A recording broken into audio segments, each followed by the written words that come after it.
So at King of Kings Refuge Ministry, like I said, a few years ago, it was a brand new concept, a brand new church. And, I didn't want to be a church where it was just a come in and leave, do a service and then leave type of church alone. And I decided to do a culinary arts program called Culinary Bites. Now, I don't mean you take one bite of food and then you're out and about.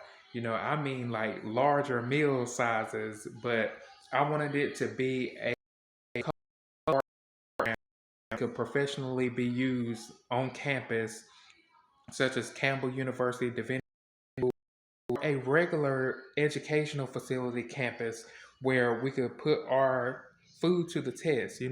Our food and our meals are built from spirituality. They're semi religious, but they fall within the educational standards and the educational goals and practices here in the United States and as extended, including Canada and Europe.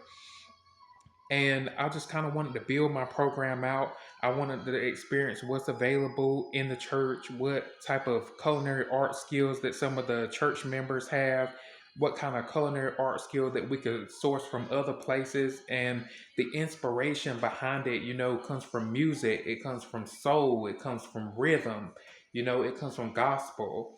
The power of gospel, the power of soul in gospel.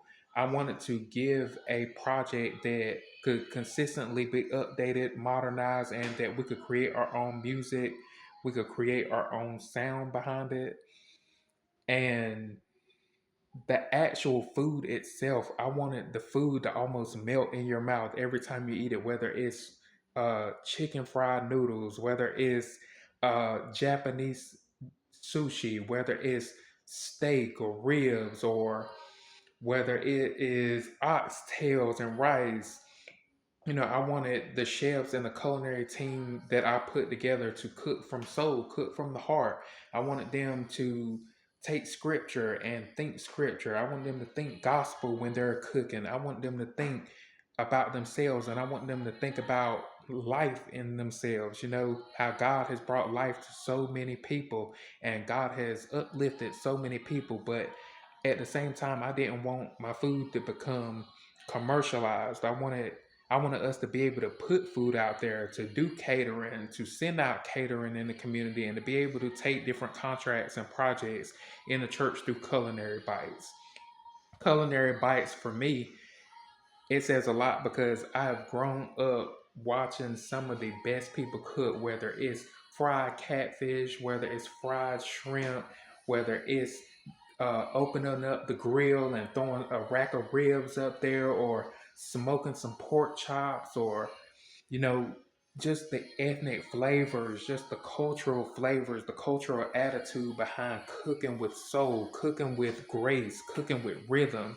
I wanted Culinary Bites to be an experience when you eat, but I also wanted it to be a fast, casual dining experience where you don't have to wait all day to get your food. You don't have to wait all day to put in the order. You don't have to wait hours and hours and hours, where we're on top of things, and our goals are to actually opening up our restaurants on campuses. When they're on campus, I want them to see Culinary Bites really, really, and be against other restaurants in a Christian way. I want it to be a more religious perspective on food and soul, and how you cook and how you prepare, how you present yourself as Culinary Bites, and the attitude through culinary arts.